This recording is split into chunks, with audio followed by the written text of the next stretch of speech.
Iran ने Hormuz पर शिकंजा कसा, हॉर्मुज से गुजरने वाले जहाजों से टोल वसूले, बल्कि जहाजों से टोल वसूली के लिए नई अथॉरिटी तक बना डाली है। दावा यह है कि ईरान अब ओमान के साथ मिलकर हॉर्मुज में जहाजों के परमिट सिस्टम लाने की कोशिशों में है। अब आपको इसके बारे में और ज्यादा जानकारी ग्राफिक्स के द्वारा देखिए। हॉर्मुज में टैक्स वसूलने की तैयारी में है ईरान, ये पहले ही बता दिया गया था। उन्होंने संसद में इसे लेकर के एक प्रस्ताव तक पेश कर दिया है। आवाजाही के लिए जहाजों से टैक्स वसूली की जाएगी, ये बताया गया था। टैक्स को लेकर के ओमान के साथ बातचीत भी जारी थी, हालांकि ओमान ने इस बात से इनकार कर दिया था शुरुआती तौर पर जो खबरें आई थी। गुजरने वाले जहाजों को परमिट लेना होगा, ये भी ईरान की तरफ से स्पष्ट किया गया था। हालांकि सोर्स पश्चिमी मीडिया का है। टैक्स देने वाले जहाजों को विशेष सुविधाएं दी जाएगी। अब कौन सी सुविधा दी जाएगी वो मैं आपको बताती हूँ। सुरक्षा सुनिश्चित की जाएगी, यही तो सबसे बड़ी सुविधा है इस वक्त वहां पर, कि सुरक्षा सुनिश्चित होनी चाहिए वहां से गुजरने वाले जहाजों की। ईरान के जो भी मित्र देश हैं उन्हें आने जाने की अनुमति दे दी जाएगी।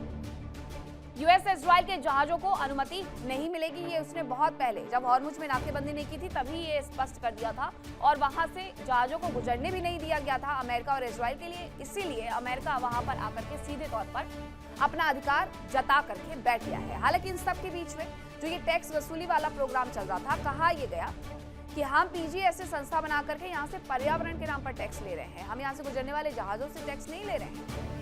माना यह गया कि जंग के दौरान ईरान को हॉर्मुज की ताकत का एहसास भी हुआ और अब वो इस कमाई वाली जगह को छोड़ना नहीं चाहता है। उसने टोल टैक्स की जगह पर्यावरण टैक्स के नाम पर वसूली का प्लान बना लिया है।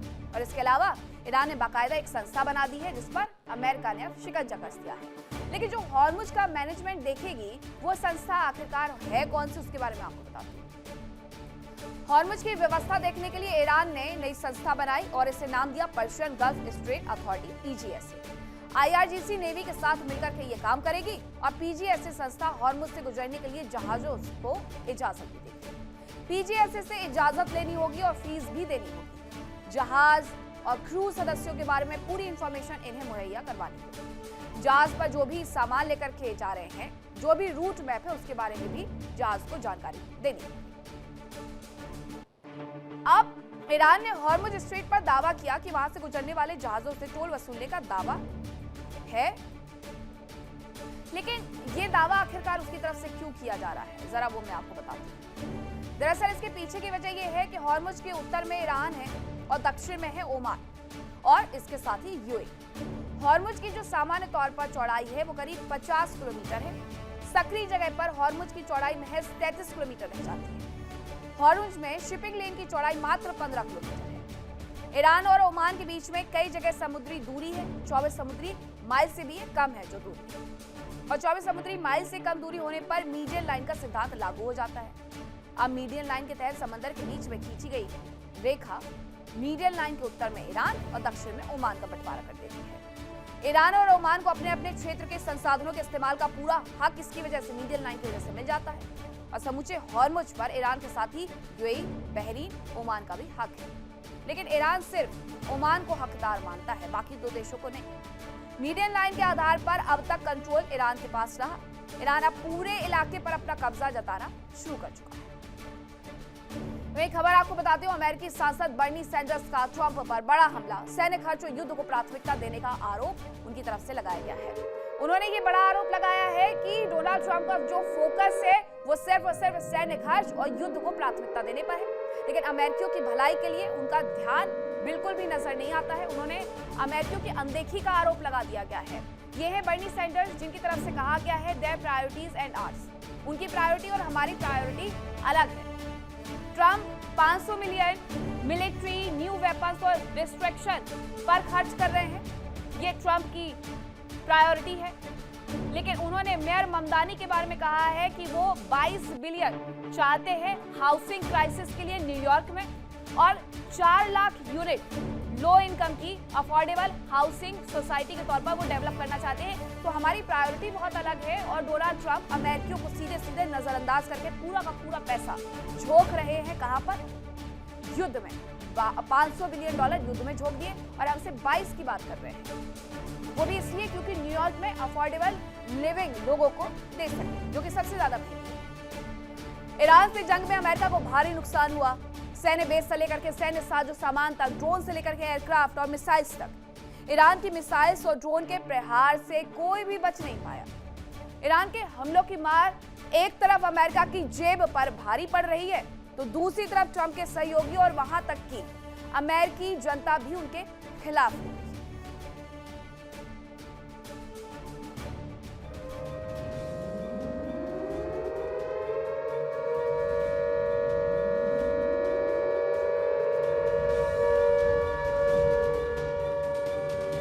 फरवरी 2026 ये वो तारीख थी जब मिडिल ईस्ट एक बार फिर जंग की आग में झुलसने लगा। अमेरिका और इजराइल ने ईरान पर जबरदस्त अटैक किया। पहले ही वार में अयातुल्ला अली खामनेई समेत ईरान के टॉप लीडर्स और कमांडर्स को ढेर कर दिया गया। अमेरिका और इजराइल को लगा कि अब ईरान टूट जाएगा, लेकिन ऐसा नहीं हुआ। ईरान ने न केवल नया सुप्रीम लीडर चुना, बल्कि IRGC और ईरानी सेना ने जबरदस्त वार भी किया। हालात ऐसे हो गए कि अमेरिका और इजराइल को भारी तबाही का सामना करना पड़ा। जंग में सबसे ज्यादा नुकसान अमेरिका को हुआ। ट्रंप की छवि खराब हुई। हर गुजरता दिन उनके लिए भारी पड़ता नजर आया। वो ना तो जंग में आगे बढ़ पा रहे हैं और ना ही जंग खत्म करने का ऐलान कर पा रहे हैं। सबसे बड़ा नुकसान तो ये हुआ कि अमेरिका के सहयोगी मुल्क उससे दूर हो गए और ट्रंप का साथ अमेरिकी जनता ही छोड़ती दिख रही है। अमेरिका में हाल के दिनों में सर्वे किए गए, इनमें शामिल अमेरिकियों ने खुद ऐसी सच्चाई बताई जिसे ट्रंप प्रशासन छिपाने में लगा है। ज्यादातर अमेरिकियों का मानना है कि ट्रंप प्रशासन ईरान जंग में बुरी तरह फेल रहा। उसे समझौते में भी कोई सफलता नहीं मिलने वाली है। अमेरिकी जनता मानती है कि ईरान युद्ध में अमेरिका बुरी तरह फेल साबित हुआ। हाल के दिनों में अमेरिकी मीडिया की तरफ से सर्वे किए गए और सभी सर्वे में ईरान को लेकर अमेरिका के राष्ट्रपति की नीति और नियत पर सवाल उठाए गए। इतना ही नहीं, एक सर्वे में यह भी कहा गया कि ईरान जंग के कारण आने वाले दिनों में अमेरिका में आतंकी हमले हो सकते हैं। न्यूयॉर्क टाइम्स, सेना के सर्वे में शामिल 50% लोगों ने कहा कि ट्रंप सैन्य शक्ति या दबाव बनाकर ईरान के परमाणु कार्यक्रम को खत्म नहीं करवा पाएंगे। वहीं सर्वे में शामिल 22% लोगों का कहना था कि सैन्य शक्ति के इस्तेमाल से ईरान के परमाणु कार्यक्रम को खत्म किया जा सकता है। वॉशिंगटन पोस्ट, ABC के सर्वे में शामिल 69% लोगों का मानना था कि समझौते से भी ईरान का परमाणु कार्यक्रम नहीं रुकेगा।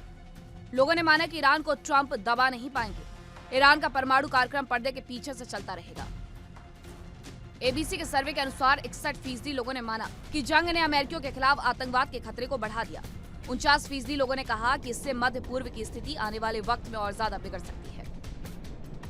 CNN के सर्वेक्षण में शामिल 59% लोगों ने माना कि ट्रंप ईरान पर ठीक फैसला नहीं ले पाएंगे। ईरान को लेकर इन लोगों ने ट्रंप की नीति पर सवाल भी उठाए। अमेरिकी मीडिया के सर्वे के सामने आने के बाद राष्ट्रपति ट्रंप का गुस्सा भड़क गया। उन्होंने सोशल मीडिया पर मैसेज पोस्ट कर अपना गुस्सा जाहिर किया।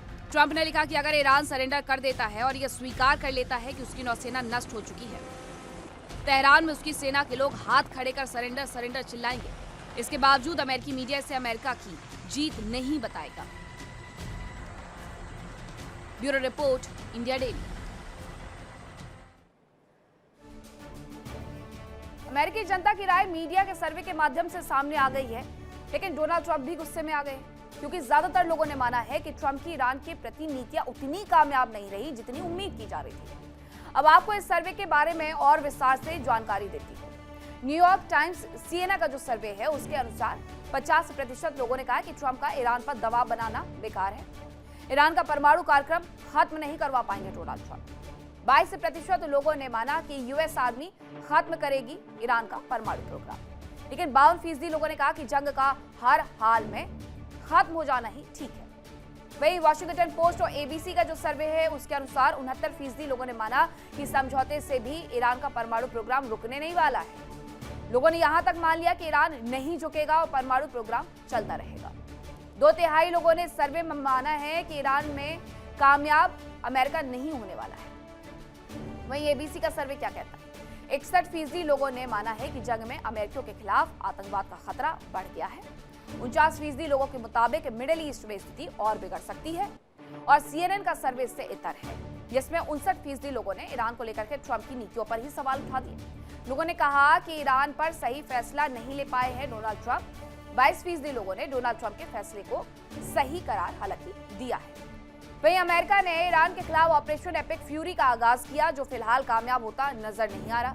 इस ऑपरेशन के दौरान अमेरिका को सिर्फ नुकसान झेलना पड़ा।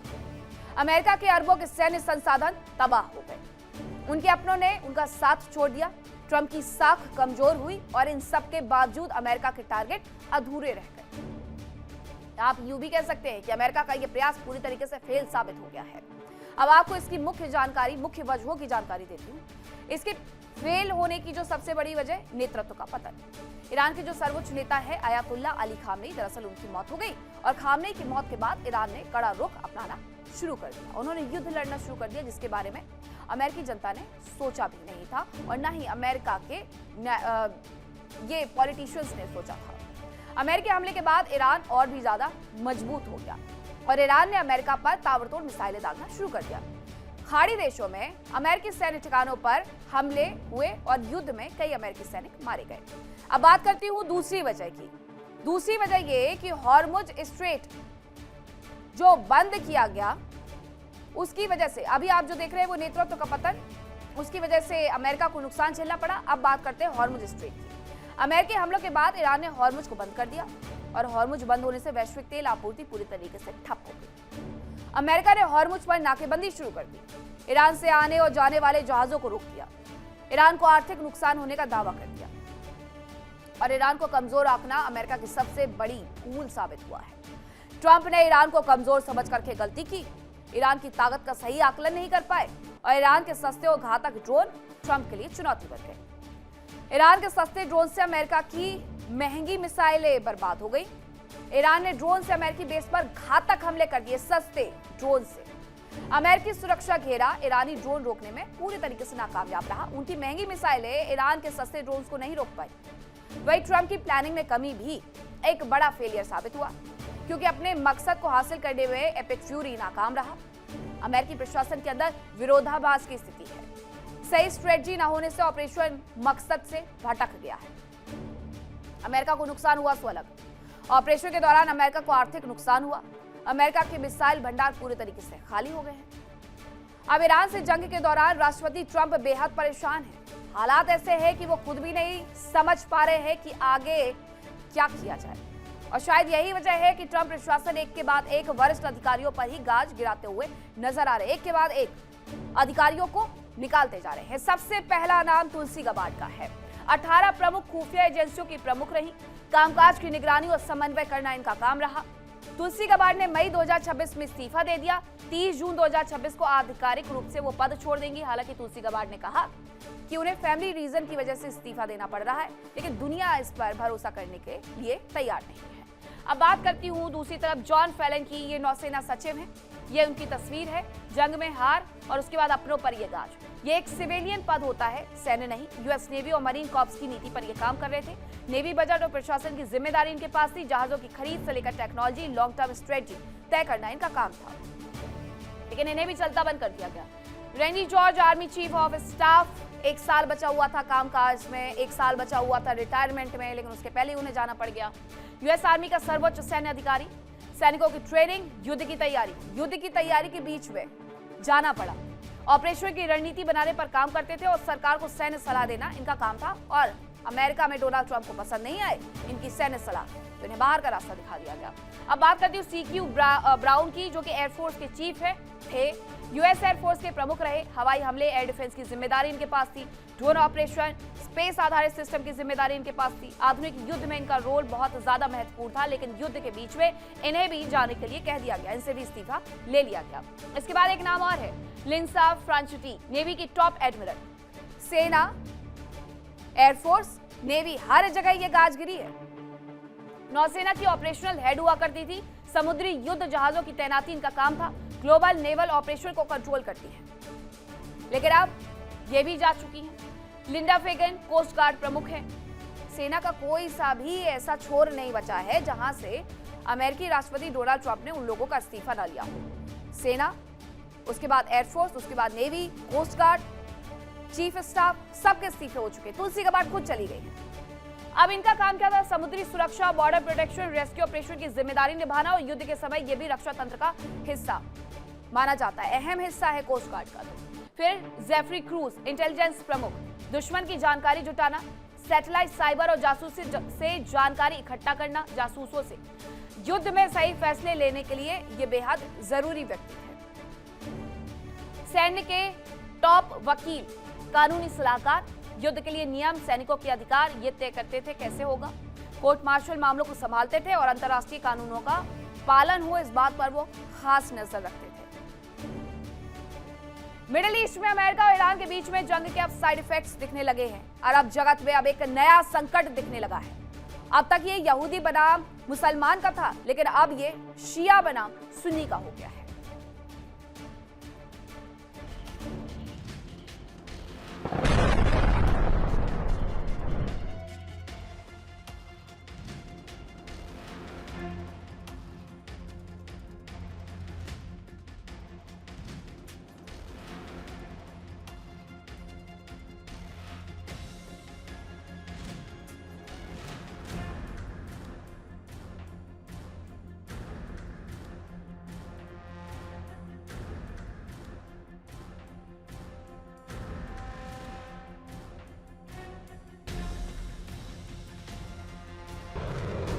अमेरिका और इजराइल ने ईरान पर हमला किया तो ईरानी मिसाइल तो ड्रोन ने अमेरिकी सैन्य बेस के साथ ही अरब देशों के अहम ठिकानों को भी दहलाया। अरब देशों ने भी सीमित तौर पर पलटवार किया और ईरान के हमलों को काउंटर करने का प्रयास किया।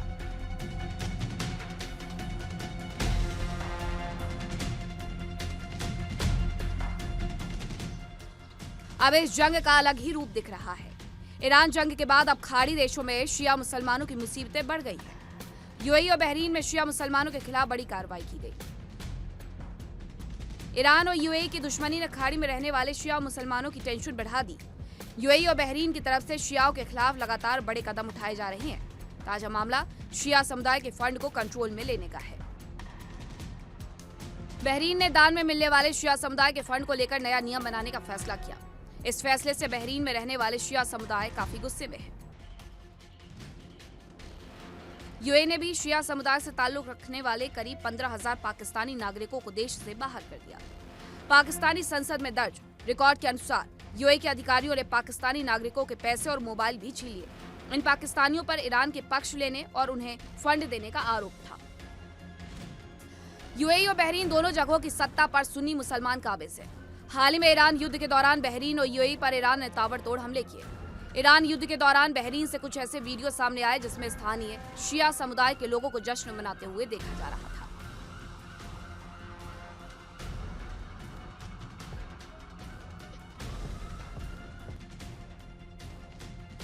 मीडिया रिपोर्ट्स में दावा किया गया कि यूएई के अधिकारियों का मानना था कि शिया समुदाय से जुड़े कुछ लोग जासूसी कर रहे थे। जंग में सीज फायर के बाद दोनों देशों ने शिया समुदाय के खिलाफ एक्शन लेना शुरू कर दिया। ये घटनाएं साफ इशारा कर रही हैं कि जंग अब एक अलग ही स्तर पर जा रही है। Bureau report, India daily.